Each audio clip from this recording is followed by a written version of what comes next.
Hey peeps, and how's it going? As you can see from the thumbnail, this video is a little bit different from my normal content.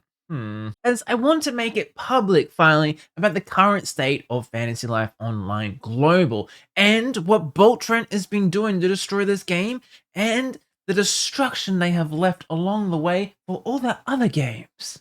First, I would like to thank the community, the Discord mods for your hard work because they're putting everyone under a lot of hours, and some of the Boltrend staff that have now left or been forced to leave, as it's poorly managed and overworked, to the point that even their staff don't even like Boltrend. So grab yourself some popcorn and tea, and let's jump into this endless pit of Boltrend.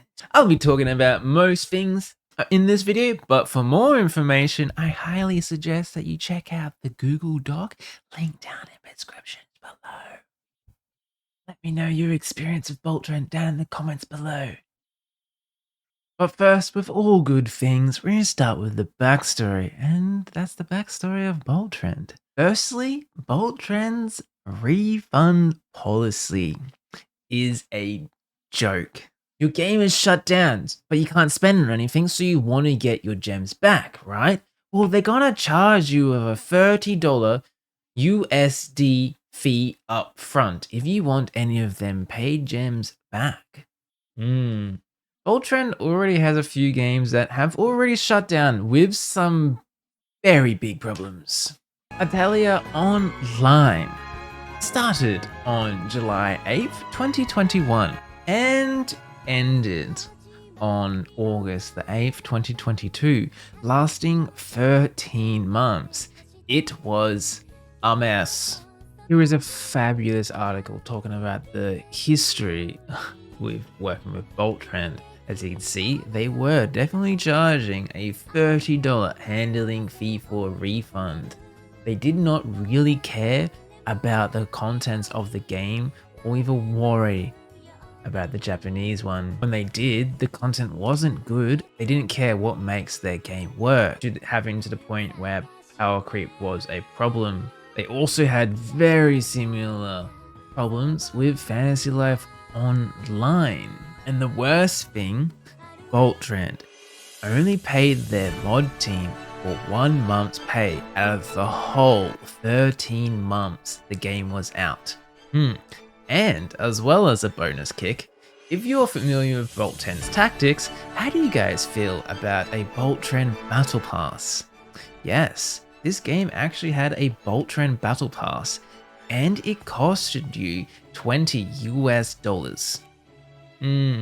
Very expensive for what was available in this battle pass, as well as this battle pass had no exclusive rewards. All these things could be grinded out in the game. Next we have IDOLA Phantasy Saga Global. Came out in 2020 and ended in August. The global version was hit and miss. Poorly translated for lots of things, either having most things, not even having text in the game. Unreleased content as well. The timeline was so f***ed since the power creep jumped dramatically over a short amount of time and increased the cost of items in global. Not new player friendly. Next we have Graffiti Smash. That is still going, but the player base is very low and missing content. Then Boltrend has their golden goose, Disgaea RPG, which to be honest is Boltrend's most popular game. And like all the other Boltrend games, it has very similar problems. But that's a whole other cup of tea there. Now we have Fantasy Life Online's time. Fantasy Life Japanese version started in the July 23rd, 2018. And then Boltrend also released the Chinese version and lasted 22 months and didn't even reach where Japanese timeline ended. Then Boltrend got rights to the global version. Oh shit, here we go again. And started on December the 7th, 2021. Oh boy. All these games by Boltrend were pretty much a money grab at this point. And communities were destroyed or still getting destroyed. All for what? Boltrend's real first developed game, Project Winter? Which is a mobile port, and it's a mix between Starve Together and Among Us. Right, Aaron. Just as you planned. Boltrend put a lot of work into this and was really greedy to get as much money as they could to fund their new first developed game, which was popular on the PC version. Hence, for one of the reasons some of the games were either slowed down or performance was a lot worse. Now, the game reviews for Project Winter are very bizarre. It doesn't really add up.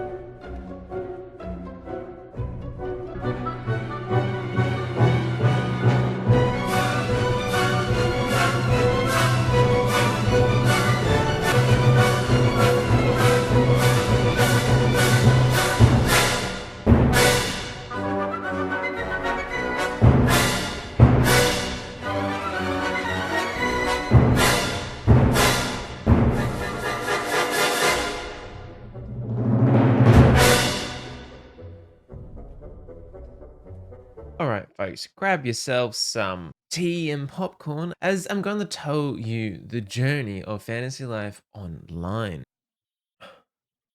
Can we get a switchboard please? Fantasy Life Online Global started out with a pretty decent player base, as the Fantasy Life Online series is much loved. But like all Boltrend games, they suffer from a lot of problems, as it would suffer extensive rush of content, knowing the player base, and growing frustrations. The game was still suffering from these things after 9 months.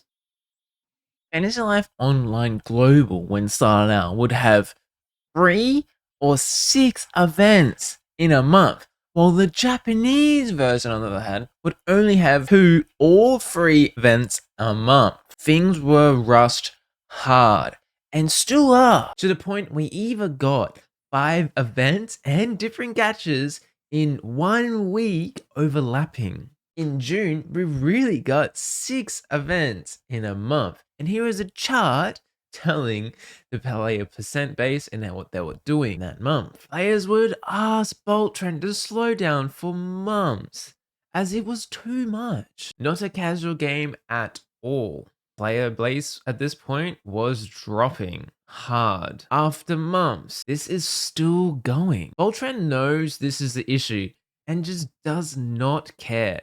All they do is give lip service, but no actions are actually done. 𝗧𝗜𝗘𝗢𝗍, our admin, would spend hours and hours talking to the devs about the issue for Fantasy Life Online Global, to the point they would say changes would come.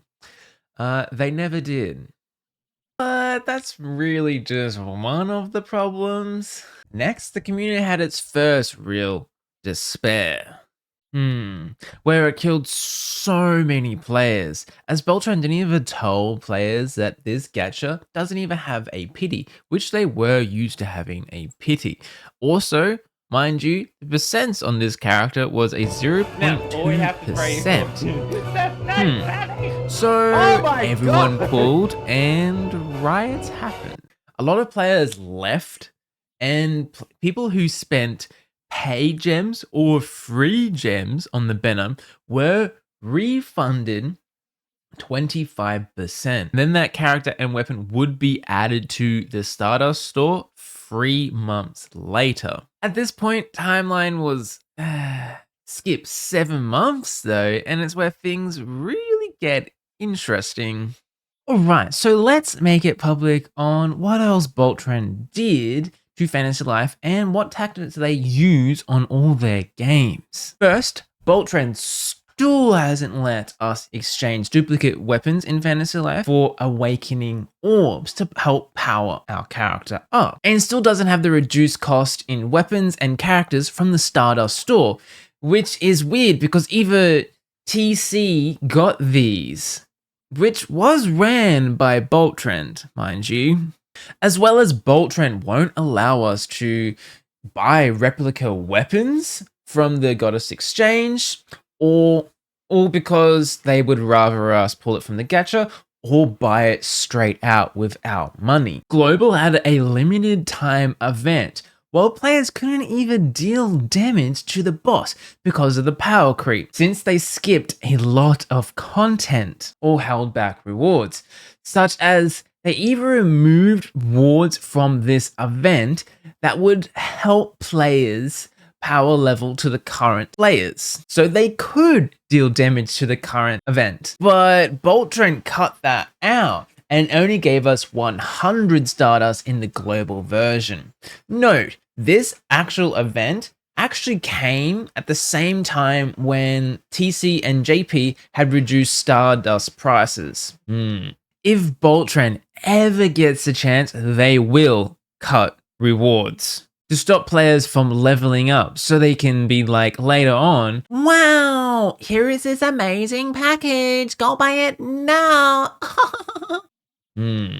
Such as removing magic pages from events to later on release the remaining amount of magic pages needed in a paid pack only. While JP players got 70 pages before 6 stars came, Global on the other hand only got 10. Next, they monopolized the shit out of it.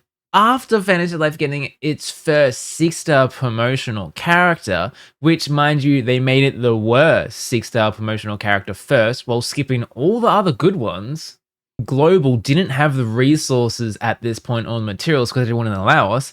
They legit put remaining resources to promote a character in a paid pack only.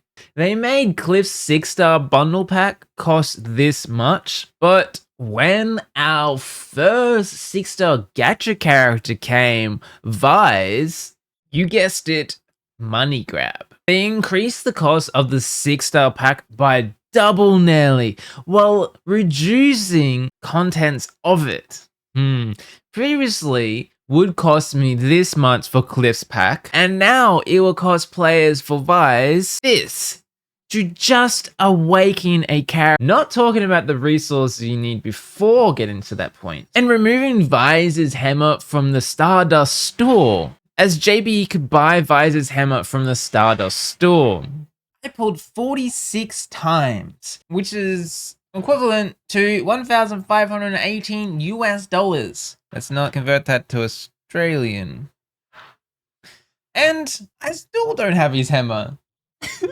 After finding out Boltrend didn't even watch my content but wanted me to make more, I would sit down with them to discuss what they actually wanted. So I did the extra work and I made more guides, did either gacha teaser videos, as the game did not have any promotion at all or character spotlights, so I would do that work for the community, so new players would actually know what that character does without spending money, like normal things. After talking with Kim, I was able to get an agreement where I would finally have the resources I needed to make the content I need to do, as I wouldn't either have the right amount of resources so I could level a character. All this would in turn make Boltrend more money, right? Now I could really make content without really using my own resources, or spending hours and hours of leveling up weapons and gear so I can finally be strong enough to make a video of some sort. Well, I did that for a week and got thrown out the door. To either the point where Boltrend would fire Kim because they were listening to the community and fixing their game and blamed everything on them as a scapegoat. Go read the Google Doc. Other problem with Boltrend is they actually value their digital gems as real world money. Yeah, they will pay you to do work, but actually press a button and you will get paid. So if you are a content creator for Boltrend games or thinking of it, really not worth it at times. Example, 1 million dosh in Fantasy Life Online is equivalent of 5,000 gems in Boltrend's eyes. Please, I have 1 billion dosh. I'm rich. So me making content for them would pay my energy bill to make videos like these. So, Boltrend, if you are watching my content now, I hope the community can change your mind, as it's not too late. But you really, really need to think your business as a whole. And may we pray that they don't pick up any more corpses.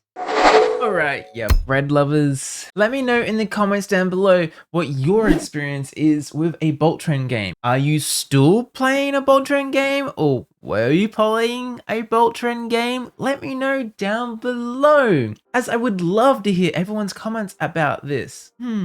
If you like this video, make sure you like and subscribe for that bread. If you're after some more spicy tea maybe, how about you check out this video here where I didn't have internet for a month. Oof. Or you can do this one here where I have my live stream for Fantasy Life Online. Alright peeps, 𝗩𝗓𝗗𝗘𝗢 there and goose out.